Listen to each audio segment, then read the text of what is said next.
शन्नो भवत्वर्यमा शन्न इन्द्रो बृहस्पतिः शन्नो विष्णुरुक्रमः नमो ब्रह्मणे नमस्ते वायो त्वमेव प्रत्यक्षं ब्रह्मासि त्वमेव प्रत्यक्षं ब्रह्म वदिष्यामि ऋतं वदिष्यामि सत्यं वदिष्यामि तन्मामवतु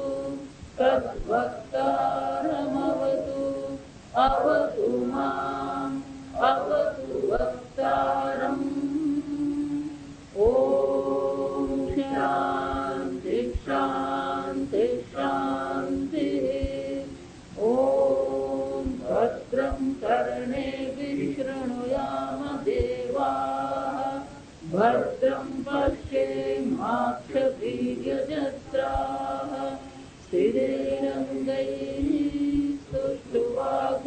स्तुष्ट्वागुंसस्तनूभिः व्यथेम देवहितं यदायुः स्वस्ति न इन्द्रो वृद्धश्रवाः स्वस्ति नः पूषा विश्ववेदाः स्वस्ति नस्तार्क्ष्यो अरिष्टनेमिः स्वस्ति नो बृहस्पतिर्ददातु ॐ शान्ति शान्ति शान्तिः ॐ सहनावतु सहनौ भुनक्तु सह वीर्यं करवावहै तेजस्विनावधीतमस्तु मा विद्विषावहै ॐ शान्ति शान्ति शान्तिः सदाशिवसमारम्भां शङ्कराचार्यमध्यमाम् अस्मदाचार्यपर्यन्तां वन्दे गुरुपरम्पराम् श्रुतिस्मृतिपुराणानाम् आलयं करुणालयं नमामि भगवत्पादं शङ्करं लोकशङ्करं शङ्करं शङ्कराचार्यं केशवं बादरायणं सूत्रभाष्यकृतो वन्दे भगवन्तो पुनः पुनः ईश्वरो गुरुरात्मेति मूर्तिभेदविभागिने व्योमवद्व्याप्तदेहाय दक्षिणामूर्तये नमः निधये सर्वविद्यानां भिषजे भवरोगिणां गुरुवे सर्वलोकानां दक्षिणामूर्तये नमः ॐ नमः प्रणवार्हाय शुद्धज्ञानेकमूर्तये निर्मलाय प्रशान्ताय दक्षिणामूर्तये नमः।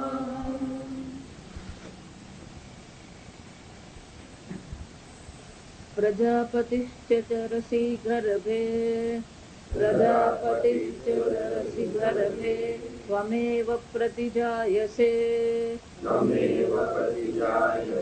तुभ्यं प्राणप्रजाः त्विमां बलिं हरन्ति यः प्राणैः प्रतितिष्ठसि यः प्राणैः प्रतितिष्ठसि देवानामसि वह्नितमः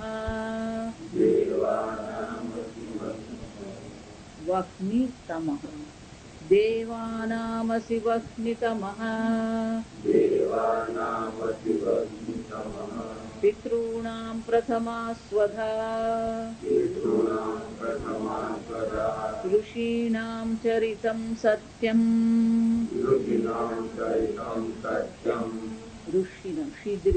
ऋषीणां चरितं सत्यम्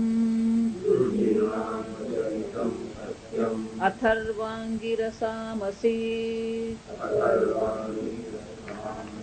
अथर्वाङ्गिरसामसि अथर्वाङ्गिरसामसि इन्द्रस्त्वं प्राणतेजसा इन्द्रस्त्वं प्राणतेजसा रुद्रोऽसि परिरक्षिता रुद्रोऽसि परिरक्षिता त्वमन्तरिक्षे चरसि त्वमन्तरिक्षे चरसि सूर्यस्त्वं ज्योतिषां पतिः सूर्यस्त्वं ज्योतिषां पतिः।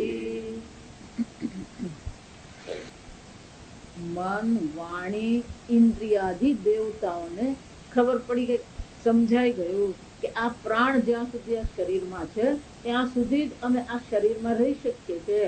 પ્રાણ અહીંયાથી ઉત્ક્રમણ કરે તો અમે પણ સાથે શું છે, ઉત્ક્રમણ છે.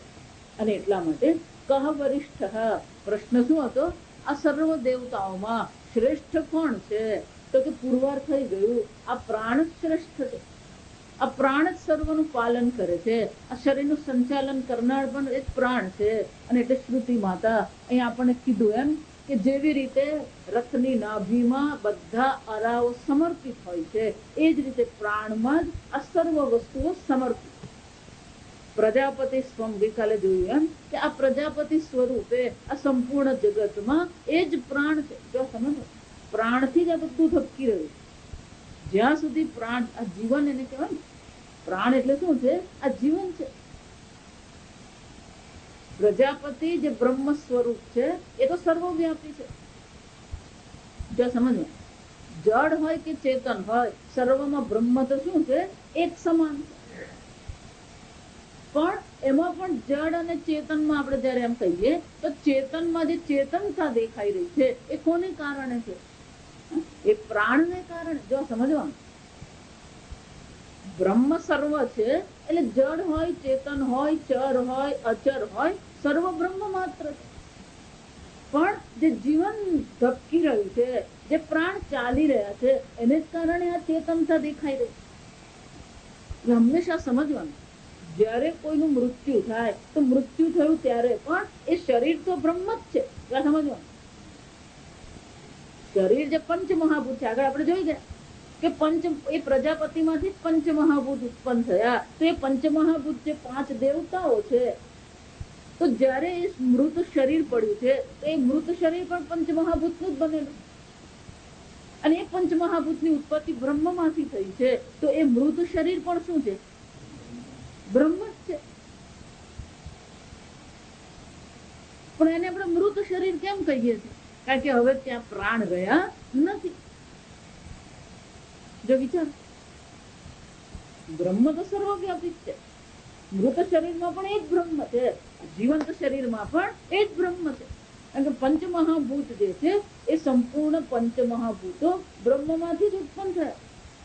અને એટલા માટે કે છે વિરાટ છે. આ પ્રાણને કારણે છે. જેટલી પણ ચેતનતા આપણને દેખાઈ રહી છે, કોને કારણે દેખાઈ રહી છે? આ પ્રાણ દેવતાને કારણે.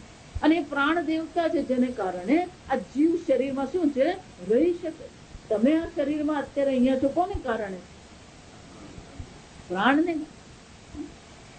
જો એટલે સમજવાનું, અહંકારને કોઈ સ્થાન જ નથી. જ્યાં સુધી આ શ્વાસ ચાલી રહ્યા છે, જ્યાં સુધી હૃદય ચાલી રહ્યું છે, શ્વાસ ચાલવા એટલે પ્રાણ પોતે શું કીધું? મેં મારી જાતને, પોતાને, મારા આત્માને મેં 5 વિભાગમાં વહેંચી નાખ્યા છે. પ્રાણ, અપાન, ઉડાન, વ્યાન અને સમાન. તો જ્યાં સુધી પ્રાણ ચાલી રહ્યા છે, જ્યાં સુધી હૃદય ધબકી રહ્યું છે, એ વ્યાન વાયુ કહેવાય. હૃદય એટલે શું છે? વ્યાન વાયુ. જ્યાં સુધી આ 2 તત્વો, જ્યાં 2 વાયુ ચાલી રહ્યા છે ત્યાં સુધી જ આપણે આ શરીરમાં છે. જ્યાં હૃદય ધબકતું બંધ થઈ ગયું પછી શું છે? વાસાંશ જીર્ણાની યથા વિહાય નવાની ગૃહ્ણાતિ નરો.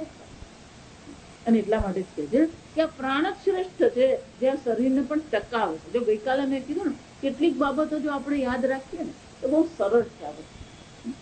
કોઈ પણ વસ્તુ હોય એ 2 પગ વાળું હોય ને, 2 પાયા વાળું હોય ને તે ઊભું રહી શકે. ઊભું રહી શકે. પણ આ શરીર ઊભું રહેશે જ નહીં. શરીરને કોણ ઊભું રાખે? વિચારો તમે. આપણને એમ લાગે હું ઊભો રહું, ટટ્ટા થઈને ઊભો રહે. પણ ટટ્ટા થઈને ઊભો રાખવા વાળું કોણ છે? આ પ્રાણ છે. એટલે કે બાણમૌષ્ટભ્ય, આ શરીરને ધારણ કરનાર એ પ્રાણ છે, શરીરને ટકાવનાર એ પ્રાણ છે. આમ બધા દેવતાઓને 5 મહાભૂતો એ પણ દેવતા, 5 કર્મેન્દ્રિય એ પણ દેવતા, 5 જ્ઞાનેન્દ્રિય, મન અને વાણી. કેટલા દેવતાઓ આ શરીરમાં છે તો આપણે બતાવ્યું કે 17 દેવતાઓ છે. જો સમજવાનું, 5 મહાભૂત, 5 કર્મેન્દ્રિય, 5 જ્ઞાનેન્દ્રિય, મન અને વાણી. આ 17 દેવતાઓ જે છે એ શરીરને ધારણ કરે. અને એ ઉપરાંત આ પ્રાણ દેવતા છે. 19માં કોણ છે? આ પ્રાણ દેવતા. એ પ્રાણ દેવતા 5 વિભાગમાં વહેંચાઈને આ શરીરને ધારણ કરે. પછી ત્રીજા પ્રશ્નનો જવાબ આપ્યો, કહ વરિષ્ઠ, એ સર્વ દેવતાઓમાં શ્રેષ્ઠ કોણ છે? તો કે પ્રાણ શ્રેષ્ઠ. હવે દેવતાઓને પણ ખબર પડી ગઈ. કેમ? કે જો પ્રાણ આ શરીરમાં છે ત્યાં સુધી જ અમે આ શરીરમાં રહી શકીએ છીએ. જ્યાં પ્રાણ અહીંયાથી ઉત્ક્રમણ કરે તો આ 17 દેવતાઓએ પણ શું કરવું પડે? ઉત્ક્રમણ કરવું. અને એટલા માટે બધાએ સ્વીકારી લીધું. પહેલા જયારે પ્રાણે કીધું કે હું જ શ્રેષ્ઠ છું ત્યારે સ્વીકાર્યું નહીં. હવે સ્વીકારી લીધું એટલે પ્રાણની હવે શું કરે છે? સ્તુતિ કરે. તો બહુ સુંદર સ્તુતિ છે. આ 17 દેવતાઓ શું કરે છે? પ્રાણની સ્તુતિ કરે. એટલે આ 7મા મંત્રથી હવે આ પ્રશ્નના અંત સુધી, આ જે ઉત્તર આપવામાં આવી રહ્યો છે, અંત સુધી કોની સ્તુતિ કરવામાં આવી? પ્રાણની સ્તુતિ. જે બહુ સુંદર છે. વેદાંત એટલે આપણી દ્રષ્ટિ, આપણી સમજને આપણે કેટલી વિસ્તૃત કરીએ. જો સમજ, અમારા ગુરુદેવને એટલા માટે હંમેશા કહેતા, જો બ્રહ્મ સર્વવ્યાપી છે તો આપણી સમજ પણ કેવી હોવી જોઈએ? જો એમાં દેશ કાળ કે વસ્તુની થોડી પણ સંકુચિતતા આવી તો એ બ્રહ્મ જ્ઞાન આપણા માટે અશક્ય બની જાય. થોડી પણ દેશની દ્રષ્ટિએ, કાળની દ્રષ્ટિએ, વસ્તુની દ્રષ્ટિએ, વ્યક્તિની દ્રષ્ટિએ થોડી પણ સંકુચિતતા તો પછી એ બ્રહ્મ જ્ઞાન શક્ય. એટલે આ પ્રાણની સ્તુતિ દ્વારા આપણી દ્રષ્ટિને શું કરવામાં આવે છે? વિસ્તૃત કરવામાં. બહુ સુંદર છે. જો આપણે ગઈકાલે જોયું, પ્રજાપતિ ચરસી ગર્ભે ત્વમેવ પ્રતિજાય. હે પ્રાણ, તમે છો જે આ માતાના ગર્ભમાં ફરી રહ્યા છો. ચરસી એટલે શું છે? આ સંપૂર્ણ જગતમાં પણ તમે જ વિચરણ કરી રહ્યા છો. એટલે આ પ્રાણ એ વાયુ દેવતા. જો સમજો, ઉનાળામાં ક્યારેક એવું થાય કે પવન વાયુ એકદમ શું થઈ જાય? શાંત સ્થિર થાય. અને વાયુ સ્થિર થાય એટલે આપણને શું થવા માંડે? ગભરામણ થાય. જો વિચારી દો, થોડો વખત માટે પણ જો વાયુ સ્થિર થઈ ગયો એટલે વાયુ શું છે? એ ચાલતા રહેવું. વાતી ઇતિ વાયુ, એટલે આપણે સંસ્કૃતમાં શું કહેવાય? જેમાં હલન ચલન છે એ સતત ચાલતો રહે છે, જે સતત હલન ચલન કરે એ વાયુ છે, એ પ્રાણ છે. એટલે કે છે ચરસી. ચરસી એટલે કે તમે વિચરણ કરી રહ્યા છો. હે પ્રાણ, તું આ જગતમાં વિચરણ કરે છે, તું વિરાટ સ્વરૂપ છે. તારે કારણે જ આ માતા પિતાના ગર્ભમાં આ પુત્રનો જન્મ થાય છે. તું જ જન્મે છે. જો વિચારવા દે, તું જ શું છે? હે પ્રાણ, તું જ પુત્ર રૂપે, પુત્રી રૂપે આ જન્મ ધારણ કરે છે. એટલું જ નહીં, આ બધા જે છે બલિમ હરંતી, ગઈકાલે જોયું એમ કે બધા આહુતિ કોને આપી રહ્યા છે? ઇન્દ્રિય દ્વારા દર્શન ક્રિયાની આહુતિ એ પ્રાણને આપવામાં આવી રહી છે. શ્રવણ ક્રિયા દ્વારા એ શબ્દની આહુતિ કોને આપવામાં આવી રહી છે? એ પ્રાણને જ આપજો. સમજવાનું, દર્શન ક્રિયા પણ યજ્ઞ બનવી જોઈએ. આપણા માટે મુશ્કેલ છે. દર્શન ક્રિયા પણ શું છે? યજ્ઞ છે. ગીતામાં પણ એ ભગવાન ગઈકાલે જોયું ને, એ ગીતામાં ભગવાન બતાવી છે શબ્દાદીન વિષયા ઇન્દ્રિયાગ્નિ જુહ્વતિ. આ એક એક ઇન્દ્રિય રૂપી અગ્નિમાં આ શબ્દાદીને શું કરવામાં આવે છે? આહુતિ. આમ સતત શું કે છે? બલિમ હરંતી યહ પ્રાણૈ પ્રતિષ્ઠસી. અને હે પ્રાણ, એ તું જ છે. આ ઇન્દ્રિયો પણ જે ભોગતા સ્વરૂપે દેખાઈ રહી છે, ખરેખર ભોગતા કોણ છે? હે પ્રાણ, તું જ ભોગતા છે સર્વ. આપણને એવું લાગી રહ્યું છે આ ઇન્દ્રિય ભોગવી રહી છે, આપણને એવું લાગે છે આ જીભ ભોગવી રહી છે. સમજવા દે, સ્વાદ જયારે ગ્રહણ કરવામાં આવે ત્યારે આપણને એમ લાગે કે આ જીભ ગ્રહણ કરી રહી છે. ખરેખર જીભ દ્વારા કોણ ગ્રહણ કરે છે? એ પ્રાણ સ્વાદ ગ્રહણ કરી રહ્યો. આમ બધી બધી વિષયો કોને આપવામાં આવી રહ્યા છે? એ પ્રાણને જ એ બધી આહુતિ આપવામાં. એટલું જ નહીં, આગળ સ્તુતિ કરતા કહે છે દેવાનામ અસી વક્નિતમઃ. દેવાનામ, આ દેવતાઓમાં એટલે કે ઇન્દ્રાદિ જે દેવતાઓ જે છે એ દેવતાઓમાં શ્રેષ્ઠ તમે કોણ? તમે શ્રેષ્ઠ છો. વહ્નિતમઃ એટલે કોણ છે? તમે જ શ્રેષ્ઠ. આ જો આગલા મંત્રમાં જે બતાવ્યું ને એ આ સ્થૂળ જગત બ્રહ્માંડની દ્રષ્ટિએ બતાવ્યું. ત્યાં સમજવા સંપૂર્ણ બ્રહ્માંડ આ વિરાટ જે છે એમાં પણ જે પ્રજા ઉત્પન્ન થઈ રહી છે એ પણ પ્રાણ છે, જે ભોગ થઈ રહ્યા છે એ પણ પ્રાણ. હવે સૂક્ષ્મતામાં જઈ રહ્યા છે એટલે દેવતાઓની દ્રષ્ટિએ કહે છે સર્વ દેવતાઓમાં તમે કોણ છો? શ્રેષ્ઠ છો. વહ્નિતમ કે વહ્નિતમ એટલે શું છે? હવિષામ પ્રાપયિતૃતમઃ. જો વહ્નિતમ શબ્દ સમજવા જેવો. વહ્નિ શબ્દ વહનાદ વહ્નિ, જે વહન કરનાર છે ને વહ્નિ કહેવાય. અગ્નિ, ખરેખર વહ્નિ એટલે શું છે? અગ્નિ. એ અગ્નિ શું કરે છે? તો કે આ જગતમાં તમે જેટલા પણ યજ્ઞ કરો, જે પણ કંઈ કરો, એ આહુતિ તમે કોને આપો છો? એટલા માટે પહેલી કુરિયર સર્વિસ કોને શરૂ કરી? આ અગ્નિ દેવતાએ શરૂ કરી. કેમ? ઇન્દ્રાય ઇદમ ન મમ. આપણા અગ્નિને શું કીધું? હે અગ્નિ, આ ઇન્દ્રનું છે. હવે અગ્નિએ શું કરવાનું? કોઈ કુરિયર સર્વિસ નો ચાર્જ નહીં મળે. જો વિધાઉટ ચાર્જિંગ. તો સમજ એવું નથી તમે આહુતિ આપી 10 આહુતિ.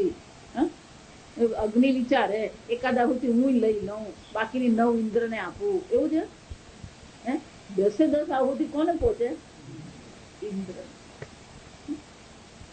આમ આહુતિનું જે વહન કરનાર છે એને વહની કહેવામાં.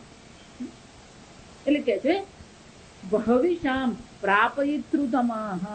આ હવિષ દ્વારા, આ હવિષામ એટલે શું છે? આહુતિઓ જે આપવામાં આવે છે. હવિષ કહેવાય ને જેને આહુતિ આપવામાં આવે શું કહેવાય? હવિષ કહેવાય. તો કે આહુતિઓ દ્વારા જેને પ્રાપ્ત કરવામાં આવે છે એ પણ કોણ છે? તમે જ છો. હે પ્રાણ, તું જ અગ્નિ છે જે આ સર્વ દેવતાઓને હવન કરવામાં આવે ત્યારે આહુતિ પહોંચાડે છે, અને સર્વને પ્રાપ્ત કરવા યોગ્ય પણ કોણ છે? તમે. સર્વ પ્રાપ્ત કરનારાઓ જે છે એમાં પણ શ્રેષ્ઠ તમે. જો સમજો, આ વિરાટ જગત પ્રજાપતિ છે એટલે આહુતિ પણ શું છે? એ પ્રાણ જ છે. પ્રાપયિત્રમાં એ પ્રાપ્ત કરનારાઓ જે છે એમાં પણ શ્રેષ્ઠ કોણ છે? દેવતાઓમાં પ્રાપ્ત કરનાર દેવતાઓમાં પણ શ્રેષ્ઠ કોણ છે? એ પ્રાણ જ છે. અને એટલા માટે આગળ કે છે પિતૃનામ. એટલું જ નહીં, જો દેવતાઓને જયારે આહુતિ આપવામાં ત્યારે સ્વાહા એવો શબ્દ બોલે. દેવતાઓને જયારે આહુતિ આપીએ ત્યારે સ્વાહા એવું કહેવાનું. પણ જયારે પિતૃઓની પૂજા કરવામાં આવે ત્યારે સ્વાહા નહીં બોલે, ત્યારે સ્વધા કહેવાય. એને શું કહેવામાં આવે? સ્વધા કહેવાય. એટલે કે દેવતાઓને જે હવિષ આપવામાં આવે છે, આહુતિ આપવામાં આવે છે, એમાં પણ તમે શ્રેષ્ઠ જ છો. તમે જ પ્રાપ્ત કરવા યોગ્ય છો. અને પિતૃઓને જે સ્વધા આપવાનું છે, એટલે પિતૃઓને હવિષા નહીં કહેવાય. પિતૃઓ માટે શું કહેવાય? સ્વધા કહેવાય. એટલે અહીંયા આગળ શું કહે છે? પિતૃનામ પ્રથમા સ્વધા. એટલું જ નહીં, પિતૃનામ શંકરાચાર્યજી સમજાવે છે નાંદી મુખે શ્રાદ્ધે યા પિતૃભ્ય દીયતે સ્વધા અન્નમ. નાંદી મુખ શ્રાદ્ધ કહેવામાં આવે. આપણે કર્મકાંડ શ્રાદ્ધ કર્મ કર્યું એને એ લોકોને ખબર છે. નાંદી મુખ શ્રાદ્ધ કરવાનું. આ કોઈ પણ આજે આપણે જે કરીએ ને, આપણે આમ આહુતિ આપી દે ને આપણે એમ થાય દેવતાને પહોંચી ગયું, કામ પતી ગયું.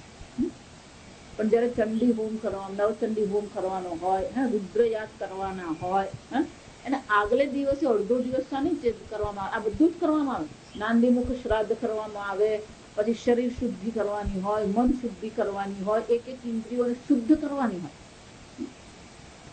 પછી એ વ્યક્તિ, એ યજમાન શું છે? એ યજ્ઞ માટે શું કહેવાય? તૈયાર અધિકારી બને. એટલે જો ખરેખર જો સાચા બ્રાહ્મણો હોય તો એ આપણને એવું લાગે કે 9 તારીખથી શરૂ થવાનું, પણ ખરેખર વિધિ ક્યારથી શરૂ થાય? 8મી બપોરથી શરૂ થઈ જાય. કેમ? કે 8મી બપોરથી આ બધી વિધિ કરવી પડે. એમાં આપણે પિતૃઓને પણ યાદ કરીએ, પિતૃઓને પણ આપણે સ્વધા આપીએ, અન્નદાન કરીએ. કેમ? કે એ પિતૃઓ પ્રસન્ન હશે તો જ આપણો યજ્ઞ શું છે? સફળ થઈ શકે. આ સમજવાનું. આપણે સંસ્કૃતિ જે છે બહુ અદભુત. કોઈ પણ કર્મ કરીએ આપણે બધાને ગણતરીમાં લઈને ચાલીએ. યજ્ઞ કરવો હોય તો એમાં દેવતાઓને આહુતિ આપવાની, પિતૃઓને પણ શું કરવામાં આવે? એ શ્રાદ્ધ કરવામાં આવે. આજે આ સંન્યાસ દીક્ષા લેવાની હોય આપણને તો એવું લાગે કે કેસરી કપડા પહેરી લે સંન્યાસ દીક્ષા થઈ ગઈ. ખરેખર વૈદિક પદ્ધતિથી તમે જુઓ તો બરાબર 24 કલાકની વિધિ છે. અને એમાં પાછું મટકું નહીં મારવાનું, ઊંઘની એમ નહીં વચ્ચે પાછી 5 કલાક ઊંઘ કાઢી લેવાની. 24 કલાકની એ વિધિ છે. મટકું માર્યા વગર આગલે દિવસે 9 વાગ્યાથી એ વિધિ શરૂ થઈ જાય. એમાં 8 પ્રકારના શ્રાદ્ધ કરવામાં આવે. આપણે તો એક જ શ્રાદ્ધ જાણીએ. અને છેલ્લું શ્રાદ્ધ શાનું હોય? એને આત્મ શ્રાદ્ધ કહેવાનું. એટલે પોતાનું શ્રાદ્ધ પણ શું છે? કરી જ નહીં. એટલે ખરેખર તો આ શરીર હવે કહેવાય જ નહીં. સંન્યાસ દીક્ષા જો વિધિસર લીધી હોય તો આ શરીર ભગવાનનું જ કહેવાય, ગુરુનું કહેવાય, પોતાનું કહેવાય નહીં. કે આ શરીરનું પણ શું કરી દેવામાં આવ્યું? શ્રાદ્ધ કરી દીધું. બંને માતૃપક્ષના, પિતૃપક્ષના, દેવતાઓના, શ્રેષ્ઠ માનવોના, દિવ્ય માનવોના, એટલે જેટલા પણ છે આ બધા ઋણ છે. અને પિતૃ ઋણ કહેવામાં આવે. આપણા શાસ્ત્રમાં 3 પ્રકારના ઋણ આપણા પર ચાલે છે. એક પિતૃ ઋણ છે, દેવ ઋણ છે અને ઋષિ ઋણ છે. એટલે સંન્યાસ જો લેવો હોય, કર્મનો ત્યાગ કરવાનો હોય, એ પહેલા આ બધા ઋણમાંથી આપણે શું કરવું પડે? મુક્ત થવું પડે. અને એટલા માટે એ ઋષિઓનું પણ શ્રાદ્ધ કરવા, દિવ્ય માનવ, આ બધા શ્રાદ્ધ કર્યા પછી જ સંન્યાસ છે. એટલે પિતૃઓને પણ કોઈ પણ કર્મ કરીએ એ પિતૃઓને પણ આપણે ગણતરીમાં લઈએ. અને એટલા માટે અહીંયા કહે છે, હે પ્રાણ, આ પિતૃઓને જે નાંદીમુખ આદિ શ્રાદ્ધ કર્મમાં જે સ્વધા, જે અન્ન આપવામાં આવે છે એ પણ તું જ છે. પ્રથમા સ્વધા એટલે શું છે? સા દેવ પ્રદાનમ અપેક્ષા પ્રથમા ભવતી. એટલે કે છે કે પ્રથમા કેમ કીધું? આગળ મેં કીધું દેવતાઓનો યજ્ઞ કરીએ એ પહેલા કોનું કરવું પડે? આ નાંદીમુખ શ્રાદ્ધ કરવું. એટલે કે છે, હે પ્રાણ, તું જ પિતૃ રૂપે આવીને તું જ એ શ્રાદ્ધ ગ્રહણ કરે, એ સ્વધા ગ્રહણ કરે છે. અને એટલા માટે તું કોણ છે? પ્રથમા. એટલે પહેલી સ્વધા કોને મળે છે? તને જ મળે. કેમ? દેવતાઓથી પહેલા કોને આપવામાં? ક્યાં સમજવાનું? યજ્ઞ કરીએ પહેલા આ પિતૃઓને આપવામાં આવે, પિતૃઓને તૃપ્ત કરવામાં આવે, પછી દેવતાઓને આહુતિ આપવામાં આવે. એટલે શંકરાચાર્યજી કહે છે, દેવ પ્રદાનમ અપેક્ષા, દેવતાઓને જે આહુતિ પ્રદાન કરીએ છીએ એની અપેક્ષા એ આ કેવા છે? પ્રથમ છે. આ સ્વધા કેવી છે? પહેલી છે. એટલું જ નહીં, ઋષિણામ ચરિતમ સત્યમ. જો 3 ઋણ છે ને એની જ ચર્ચા છે. દેવ ઋણ છે, પિતૃ ઋણ છે અને ઋષિ. કે દેવતાઓ પણ તું જ છે, દેવતાઓમાં શ્રેષ્ઠ પણ તું જ છે. પહેલી આહુતિ તને જ મળે છે. પિતૃઓમાં પણ પહેલી સ્વધા, હે પ્રાણ, તને જ મળે છે. કે સર્વ પિતૃઓ પણ તું જ છે. એટલું જ નહીં, ઋષિણામ ચરિતમ સત્યમ. આ ઋષિઓમાં જે સત્યમ ચરિતમ, આ ઋષિઓ જે સત્યનું આચરણ કરે છે. સત્ય એટલે પછી બાકીનું બધું આવી જાય. સત્ય એમ કહીએ એટલે એક સત્યનો ગુણ કહીએ એટલે એની સાથે શું આવી જાય? બધું જ આવી જાય. સત્ય કીધું એટલે પછી ત્યાં અહિંસા છે, આર્જવમ છે, આ બધી વસ્તુ આવી જાય. એટલે કે છે આ ઋષિઓ જે સત્યનું આચરણ કરે છે એ પણ હે પ્રાણ તું જ છે. ઋષિઓ પણ ઋષિ કેમ કહેવાય? વિચાર, આ ક્રિકેટરો જયારે ક્રિકેટ રમતા હોય ત્યારે પેલો બોલ આમ ફટકારે, પછી બોલ આમ ફટકારે, આ જે લોકો જોતા, અથવા તો ટેનિસ ની ગેમ તો આપણે બેઠા બેઠા જયારે જોતા હોય ત્યાર પછી આપણે શું કે ખોટો મારે, જો સમજ. એટલે આપણે શું કરીએ? આપણે એવું માનીએ કે એને આમ મારવાનું. ત્યાં આપણે ઉભા રહીએ ને પછી ખબર. સચિન તેંડુલકર 7 વાર સદી ચૂકી ગયો એટલે આપણે શું માનીએ? સ્વામી જેટલા મને હંમેશા કહે કે સચિન તેંડુલકર પણ શૂન્યમાં બોલ્ડ થઈ શકે, પણ એનો અર્થ એવો નથી કે આપણે શૂન્યમાં બોલ્ડ થયા એટલે આપણે સચિન હરખા છે. ક્યાં સચિન ને ક્યાં આપણે સમજવાનું. એટલે આપણે પેલી સલાહ બહુ આપતા, એને આમ ને એને આમ મારવાનું હતું, આમ કરવાનું, જો વિચાર. એટલે આપણે એવું લાગે બધું હરખું જ છે, સરખું નથી. એ સચિન બનવું પડે. સચિન શું છે એ બનવું પડે. એ 42 સદી મારવી પડે. જો એમ તો સદી નહીં એમ તો અર્ધ શતક થઈ ગયા. સમજવું આપણે 50 કરવાનો હોય ને રન તો ફાફા પડી જાય. ઋષિઓ જે છે આપણે ઋષિ એટલે કોણ? આમ લાંબી દાઢી હોય, સફેદ દાઢી હોય, ઉપર જટા હોય એટલે ઋષિ બની જાય. ઋષંતી જાનંતી ઇતિ ઋષય. ઋષિ કોને કહેવામાં આવે? જેને આ વેદનું જ્ઞાન છે, જેને બ્રહ્મ જ્ઞાન છે. જે ઋષિઓમાં પણ અનેક હોય, દેવર્ષિ હોય, બ્રહ્મર્ષિ હોય, રાજર્ષિ હોય. જે ક્ષત્રિય છે જે આ ઋષિ બને એને રાજર્ષિ કહેવામાં આવે. દેવતાઓમાં જે ઋષિ બને, આપણા નારદજી કોણ છે? દેવર્ષિ. વશિષ્ઠ આ બધા છે કોણ છે? બ્રહ્મર્ષિ. ઋષિઓમાં પણ કેટેગરી આવે. કઈ ઉપાધિ છે ઉપાધિને આધારે છે. એમાં કઈ વધતું ઘટતું નથી એવું નહીં માનવાનું કે રાજર્ષિ કરતા બ્રહ્મર્ષિ શ્રેષ્ઠ છે. એમ શ્રેષ્ઠતાનો પ્રશ્ન નથી. કઈ ઉપાધિ છે અને અનુરૂપ એ નામ આપવામાં આવે. રાજર્ષિ છે, દેવર્ષિ છે, પણ એ બ્રહ્મર્ષિ બને કે જો આપણે વિશ્વામિત્રની વાર્તા બધાને ખબર. વિશ્વામિત્રની જે કથા છે, વશિષ્ઠ ઋષિના આશ્રમમાં ગયા અને ભૂખ લાગી હતી. બધા સાથે ગયા હતા સૈનિકો, બધો આખો રસાલો ગયો અને બધા થાકેલા ભૂખા થઈ ગયા હતા. એટલે વશિષ્ઠજીએ શું કીધું? કઈ નહીં, તમે નદીમાં સ્નાન કરીને આવો એટલે હું રસોઈ તૈયાર રાખીશ. અને વશિષ્ઠ મુનિના આશ્રમમાં કોણ હતા? પેલી કામધેનુ. એટલે જયારે આવે ને ત્યારે રસોઈ તૈયાર. એટલે વિશ્વામિત્ર વિચારે, એ તો રાજા હતા ને એટલે ખબર અન્નક્ષેત્ર કેમ ચાલે બધું જ ખબર, પાકશાળા કેમ ચાલે. એટલે એ વિચારે કે આ કલાકમાં રસોઈ થઈ ક્યાંથી? અને પછી જયારે રસોઈ ગ્રહણ કરવામાં આવી ત્યારે એનો સ્વાદ પણ શું છે? અદભુત સ્વાદ હતો. એટલે એમણે વિચાર્યું કે આ આવ્યો ક્યાંથી? કેમ? કારણ કે ધુમાડો દેખાતો નથી, ચૂલો દેખાતો નથી. એટલે વશિષ્ઠજીને પૂછ્યું કે તમે આટલું બધું અન્ન ક્યાંથી, તમે ભોજન બનાવ્યું કેવી રીતે? તો કે આ કામ ધેનું છે. કે તમે તો આશ્રમ વાળો, તમને કામ ધેનું હું જરૂર? હું રાજા છું, હું રાજ્ય કરું છું. આ કામ ધેનું કોનો ઉપયોગી બને? વધારે ઉપયોગી મારા માટે. કે અમારે તો ટેસ્ટ પણ અમારી બધી પ્રજા ભૂખે મરે. આ કામ ધેનું નો ઓર્ડર જ આપી દેવાનો. કેટરિંગ સર્વિસ શું કહેવાય?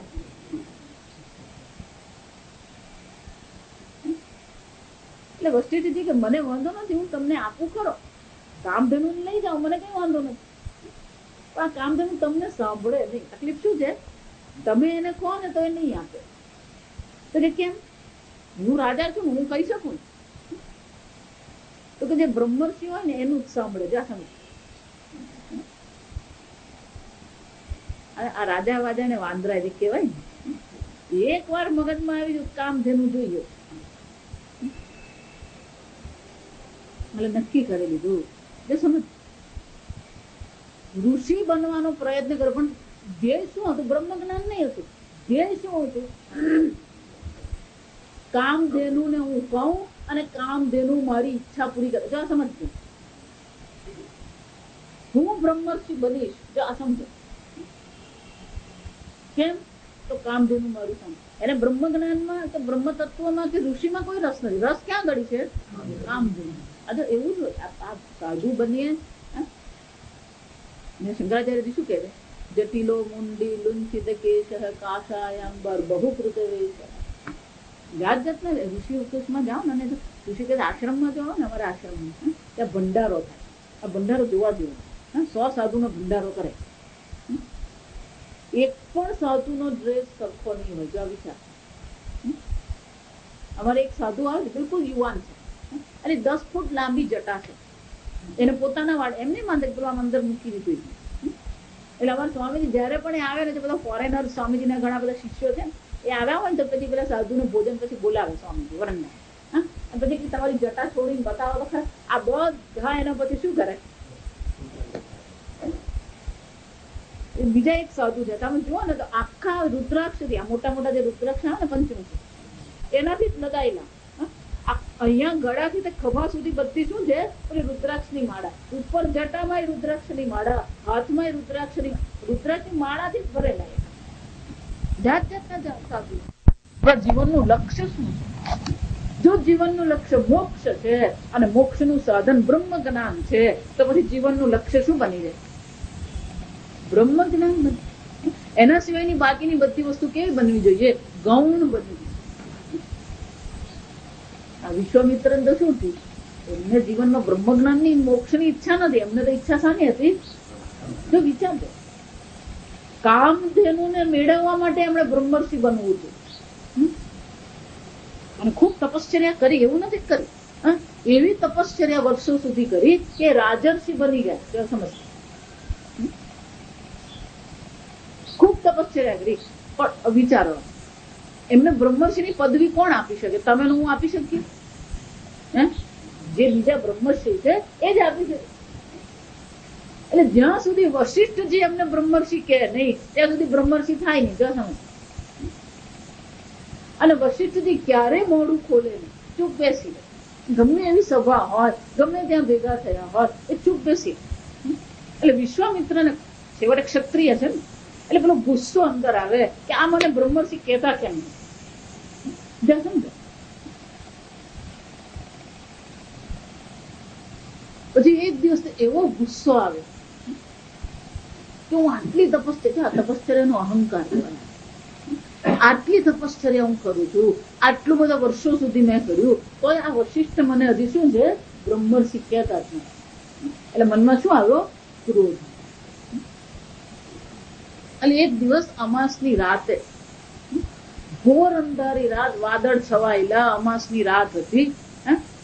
એટલે મેં નક્કી કર્યું આજે તો શું છે, હું વશિષ્ઠજી તીરને કામ છું પાછું હાથે જ રાખે. ક્ષત્રિય હતા ને, પેલું ધનુષ તો છૂટે નહીં. એટલે કે આજે તો હું વશિષ્ઠજીને શું કરી દેવાનું? ક્યાં તો મને બ્રહ્મર્ષિ કોણ, નહીં તો ક્યાં તો શું છે? જીદ કહેવાય. શું કહેવાય? જીદ. એટલે પહોંચી ગયા. વશિષ્ઠના આશ્રમમાં ગયા અને જ્યાં એમની જે કુટિયા હતી વશિષ્ઠમાં, અરુંધતી ને વશિષ્ઠ અંદર સુતા એટલે ગયા ત્યાં. પણ અચાનક એમને શું થયું? એટલે કઈક વાત કરતા હોય ને એવો અવાજ સંભળાયો. એટલે એમની નવાઈ લાગી કે આટલી અંધારી રાતમાં શું વાત કરતા હોય. એમણે શું સાંભળ્યું? તો અરુંધતી વશિષ્ઠજીને વાત કરતા હતા કે આ રાત્રિ તો તમે જો, આપણને છે ને અહીંયા કઈ બહુ લાગે નહીં. જંગલમાં જો અંધારી રાત હોય ને, અમાસની રાત હોય, વાદળ છવાયા હોય, વીજળી થતી હોય, અને પછી આપણે ઉભા રહીએ ને, હિંમતની જરૂર પડે. શાની જરૂર પડે? એટલે અરુંધતીજી કહે કે આટલી ઘોર રાતમાં કોણ તપશ્ચર્યા કરી શકે? એ ભલો ભલો મરદ પણ શું થઈ જાય? ગભરાઈ જાય. એ તપશ્ચર્યા કરી જ નહીં શકે. એટલે વશિષ્ઠજી કે નહીં અરુંધતી, એક ભૂલ કરો છો. કેમ? એક તપસ્વી આવો છે કે જે આવી ઘોર ભયંકર રાતમાં પણ શું છે? તપશ્ચર્યા કરી શકે. એનો સંકલ્પ એવો છે, એનો નિશ્ચય એવો છે, એ તપશ્ચર્યા કરી શકે. એ શું વાત કરો છો? કે હા. કે કોણ? એ જે વિશ્વામિત્ર. આ વિશ્વામિત્ર છે. ગમે એવી ભયંકર ઘોર રાત્રિ હોય પણ એ શું કરી શકે? તપશ્ચર્યા કરી શકે. એટલું એમનું મનોબળ. અને જ્યાં આવું વિશ્વામિત્રએ સાંભળ્યું, તરત શું થઈ ગયું? બધું તીર ને બધું છોડી દીધું અને વશિષ્ઠજીના ચરણમાં શું છે? લાંબા થઈને પડ્યા. અને જ્યાં એ લાંબા થઈને પડ્યા અને વશિષ્ઠજી કીધું આવો બ્રહ્મર્ષિ.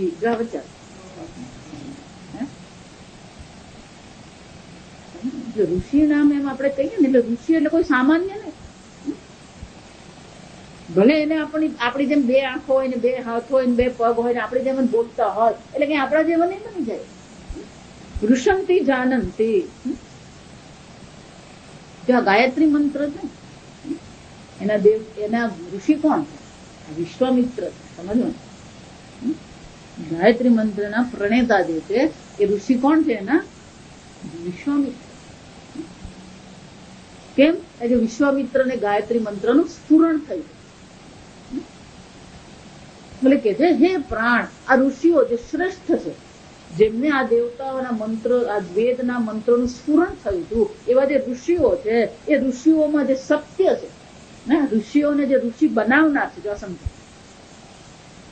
જે સત્યનું આચરણ કરે છે, એ સત્ય પણ હે પ્રાણ તું છે. જો વિચાર, જેને કારણે ઋષિઓ ઋષિ છે એ પણ પ્રાણ તું સત્ય. સત્ય એટલે પછી એની સાથે બધું જ આવી જાય. એટલે શંકરાચાર્યજી કહે છે તસ્યાપી પિતૃભ્ય પ્રાપયિતા ત્વમેવ. આ પિતૃઓ દ્વારા પણ જે પ્રાપ્ત કરવા યોગ્ય છે, પિતૃઓને પણ જે મળી રહ્યું છે સ્વધા પણ તમે જ છો. ઋષિણામ ચક્ષુરાદિનામ પ્રાણાનામ અંગીરસામ. અને બહુ સુંદર કહે કે આ ઋષિઓ કોણ છે? તો કે અંગીરસાદિ જે ઋષિઓ છે. અહીંયા બે અર્થ શંકરાચાર્યજી છે. એક તો જે અંગીરસ ઋષિઓ જે છે, અથર્વ છે, અંગીરસ છે, ભારત, આ બધા ઋષિ મુનિઓ છે એ પણ તમે જ છો. અને એ જે આચરણ કરી રહ્યા છે એ સત્ય પણ તમે જ છો. અને શંકરાચાર્યજી બીજો અર્થ આપતા છે ઋષિ નામ ચક્ષુરાદિ નામ. બહુ સુંદર શબ્દ છે. ઋષઃ ગતો ઇતિ ધાતોઃ જ્ઞાનાર્થત્વાદ ઋષિ શબ્દસ્ય જ્ઞાનજનકઃ. મેં આગળ કીધું ને ઋષંતિ જાનંતિ. જેમને આ જ્ઞાન છે એમને ઋષિ કહેવામાં આવે. એટલે ઋષિ શબ્દ કોનું છે? જ્ઞાનજનક. એ જ્ઞાનનું પ્રતીક છે. એટલે શંકરાચાર્યજી કહે છે આ શરીરની દ્રષ્ટિએ વિચારીએ તો જ્ઞાનેન્દ્રિયો પણ કોણ છે? ઋષિઓ. જ્ઞાનેન્દ્રિયો પણ કોણ છે? ઋષિઓ. કેમ? જ્ઞાનજનકત્વાદ. એ આંખને કારણે, એ ચક્ષુરેન્દ્રિયને કારણે જ આપણને દર્શન ક્રિયા થઈ શકતી છે. આ શ્રવણ ક્રિયા પણ કોને કારણે થાય છે? એ શ્રોત્ર દ્વારા. એટલે શંકરાચાર્યજી કહે છે ઋષિ નામ ચક્ષુરાદિ નામ. આ ચક્ષુરાદિ જે ઋષિઓ જે છે એમાં પણ પ્રાણા નામ અંગીરસા નામ અંગીરસ ભૂતા નામ અથર્વણામ તેષામ એવ પ્રાણ.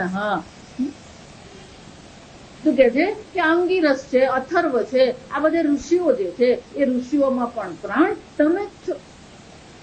હે પ્રાણ, તું જ આ સર્વને શક્ય બનાવી રહ્યો છે. હે પ્રાણ, તારે કારણે જ આ બધું સંચાલન થઈ રહ્યું છે. અને એટલા માટે ઋષિઓમાં પણ શ્રેષ્ઠ તું. એટલું જ નહીં, આ આંખો દ્વારા પણ જે ગ્રહણ કરવામાં આવી રહ્યું છે એ સર્વ પણ તું જ છે. અંગીરસામાં અંગીરસ ભૂતા નામ. એ શંકરાચાર્ય બહુ સરસ કે છે અંગીરસ. સમજ, અંગીરસ એટલે કે આ જે અંગ જે છે, આપણા શરીરના જે બધા અંગો જે છે એને પણ જે પોષણ કરનાર અંગીરસ, એ પણ કોણ છે? આ પ્રાણ. પ્રાણ અથર્વા ઇતિ શ્રુતે હે. શંકરાચાર્યજી કહે છે આ સર્વ પ્રાણો જો છે એ પ્રાણ અહીંયા જ નહીં પણ અન્ય શ્રુતિમાં પણ પ્રાણને શું કહેવામાં આવ્યું? અથર્વા એવું કહેવામાં આવ્યું. હે પ્રાણ, આ સર્વ ઋષિઓ પણ તમે છે. આ ઋષિઓ જેનું આચરણ કરે છે સત્ય પણ તમે. ચરિતમ ચેષ્ટિતમ સત્યમ અવિતતમ દેહ ધારણાદિ ઉપકારણ લક્ષણમ ત્વમેવ અસી. આગળ મેં કીધું એક સત્ય કીધું એનો અર્થ થયો બાકીની બધી વસ્તુ લઈ લેવાની. આ દેહને ધારણ કરવા માટે જે જરૂરી છે એ બધા મૂલ્યો પણ તમે જ છો. સત્ય છે, અહિંસા. જો સમજવાનું, સત્ય અને અહિંસા બે સાથે જાય. આપણે દક્ષિણ ગુજરાતની એક મુશ્કેલી, આપણે ત્યાં બધા સત્યવાદી ઘણા છે પણ હિંસક પણ એટલા જ છે. હું તો મોઢા પર શું છે સત્ય બોલવાનું છે, ના નથી, પણ સત્યની સાથે શું હોવું જોઈએ? અહિંસા નહીં. જો અહિંસા નથી તો પછી સત્ય શું છે? સત્ય રહેતું નથી. તો સમજજો. એટલે વાણીની તપશ્ચર્યામાં ભગવાન શું કે છે? સત્યમ પ્રિયમ હિતમ ચયત. એ સત્ય હોવું જોઈએ અને સાથે કેવું હોવું જોઈએ? પ્રિય. સત્યમ વદ પ્રિયમ વદ. સત્યમ અપી અપ્રિયમ મા વદ. જો સમજવાનું, આદેશ શું છે? સત્ય બોલવું જોઈએ, પ્રિય બોલવું જોઈએ. જો સત્ય છે પણ પ્રિય નથી તો એ બોલવાની જરૂર નથી. જો સમજ, અહિંસા આવી ગયું, પ્રિય આવી ગયું, હિતમ એટલે શું છે? એ કલ્યાણકારી હોય, એને ઉપયોગી હોય.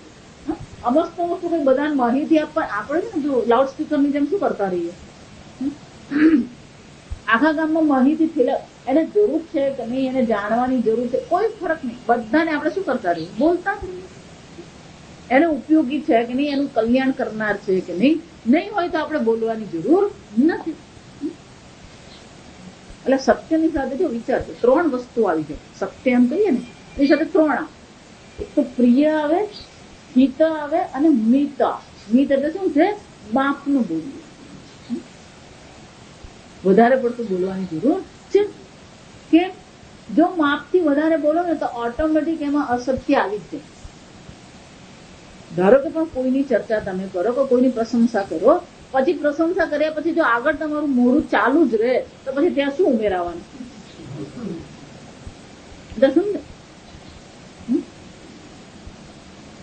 તો વિચાર, સત્યમાં આ ત્રણ જો કપાઈ જાય તો તમારે બોલવાનું રહે કેટલું? પ્રિય હોય તો જ બોલવાનું, હિત કલ્યાણકારી હોય તો જ બોલવાનું, અને માપનું બોલવાનું હોય તો તમારું બોલવાનું રહ્યું કેટલું? 80% બોલવાનું આપણું શું થઈ જાય? બંધ થઈ જાય. સમજ? એટલે શંકરાચાર્ય શું કહે છે? અવિતથમ દેહ ધારણાદિ ઉપકાર લક્ષણમ ત્વમેવ અસી. આમ આ દેહને જે ઉપકારક છે, આ દેહ ધારણ કરવા માટે જે ઉપકારક મૂલ્યો જે છે એ સત્યાદિ પણ હે પ્રાણ તું જ છે. ઇન્દ્રસ્ત્વમ પ્રાણ તેજસા. હે પ્રાણ તું જ ઇન્દ્ર. જો આગળ તો કઈ ગયા દેવાનામ અસી, તો અહીંયા ફરીથી ઇન્દ્રની વાત કરી. શંકરાચાર્યજી કહે છે ઇન્દ્ર એટલે કે પરમેશ્વર, આ સંપૂર્ણ જગતનું જે શાસન કરનાર જે પરમેશ્વર છે, એટલે કે છે ઇન્દ્ર સ્વમ, હે પ્રાણ તું જ પરમેશ્વર છે. તેજસા રુદ્ર અસી. સમજો, તારા તેજથી તું કોણ છે? રુદ્ર છે. તું જ પરમેશ્વર છે, આ જગતનું શાસન કરનાર પ્રાણ તું છે. રુદ્ર અસી પરિરક્ષિતા. ત્રણ વસ્તુ આવી ગઈ. હે પરમેશ્વર એટલે કે આ જગતને ઉત્પન્ન કરનાર તું. રુદ્રોસી તેજસા, તારું જે તેજ છે એ તેજથી તું કોણ છે? રુદ્ર છે. રુદ્ર એટલે કોણ છે? શંકરાચાર્યજી કહે છે તેજસા વીર્ય અને રુદ્રોસી સંહરન જગત. આ જગતને શું છે? નાશ કરનાર પણ તું જ છે. પરિરક્ષિતા સ્થિત જયારે આ જગતની સ્થિતિ છે, સ્થિતિ દરમિયાન પણ પરિસમંતા રક્ષિતા પાલયિતા, આ સંપૂર્ણ જગતનું પાલન કરનાર પણ તું જ છે.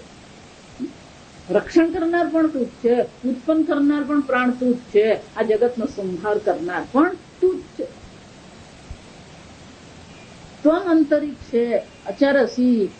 અને આ અંતરિક્ષમાં જયારે આપણે નજર કરીએ છીએ તો સૂર્ય રૂપે કોણ આચરી રહ્યું છે? કોણ ફરી રહ્યું છે?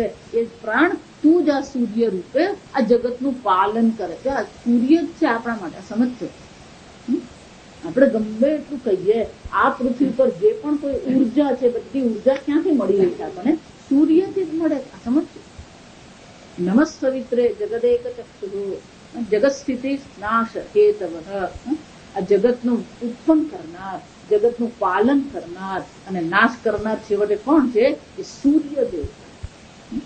એટલે કે છે ત્વમસી, એ આ અંતરિક્ષમાં જે ફરનારો છે, ઘૂમનારો છે, એ સૂર્ય પણ હે પ્રાણ તું જ છે.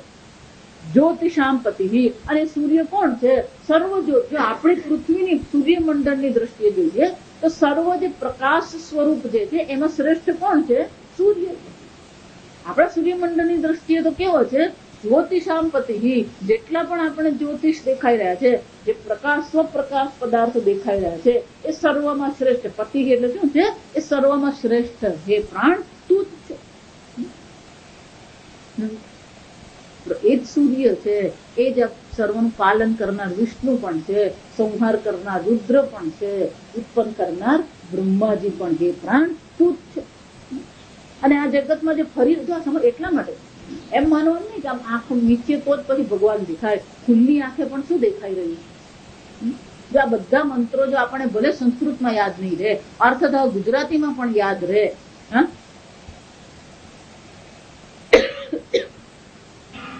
જ્યાં જ્યાં મારી નજર પડે ત્યાં છે યાદી. શું કહે છે? આ અંતરિક્ષમાં જે ઘૂમી રહ્યો છે એ સૂર્ય પણ પ્રાણ તું. યથાર્થ પાછો નવો મંત્ર જો ટીકાકાર બહુ સુંદર કહે છે કે આ પ્રકારથી જયારે આપણે વિચારીએ તો કે છે વિષ્ણુ આદિ રૂપે આગળ મેં કીધું એમ પાલન કરનાર વિષ્ણુ પણ એ જ પ્રાણ છે, ઉત્પન્ન કરનાર બ્રહ્મા પણ એ જ પ્રાણ છે, સંહાર કરનાર રુદ્ર પણ એ જ પ્રાણ. એનો અર્થ શું થયો? ના, અમે તો શૈવ છીએ, તમે વૈષ્ણવ છો. સમજો, ચાલે બહુ મોટું ચાલે. જો એક જ પ્રાણ છે, એક જ પરમાત્મા છે, જે વિષ્ણુ રૂપે છે, જે રુદ્ર રૂપે છે, જે બ્રહ્મા રૂપે છે. જેટલા સુથાર ને લુહાર ને બધા જે છે ને એ બધા પ્રજાપતિ વિશ્વકર્માની પૂજા કરે. સુરતમાં છે વિશ્વકર્મા સોસાયટી છે, વિશ્વકર્માનું મંદિર છે.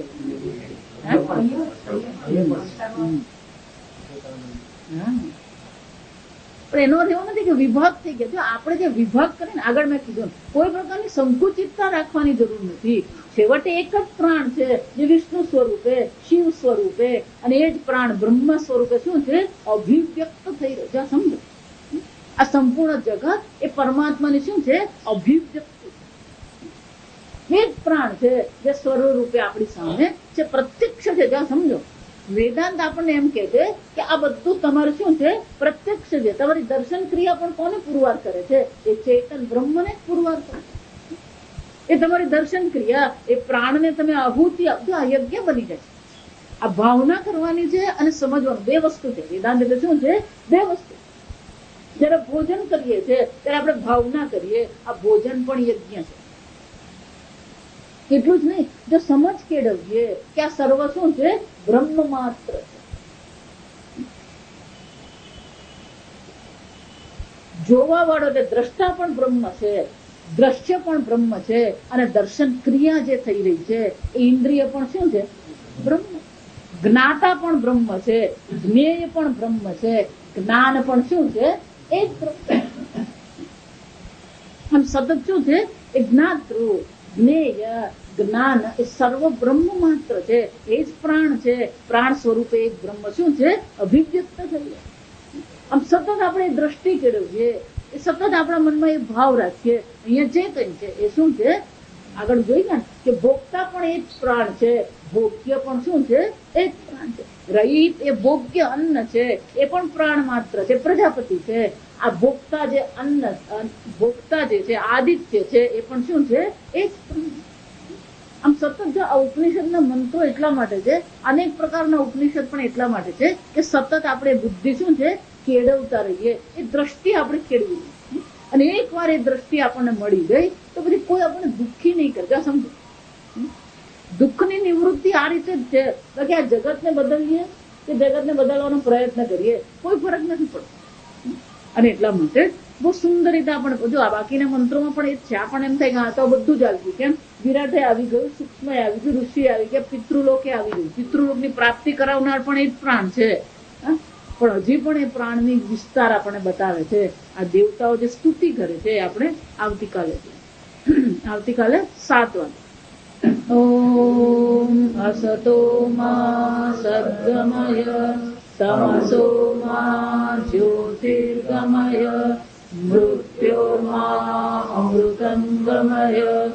ઓમ પૂર્ણમદ પૂર્ણમિદં પૂર્ણાત પૂર્ણમુદચ્યતે પૂર્ણસ્ય પૂર્ણમાદાય પૂર્ણમેવાવશિષ્યતે. ઓમ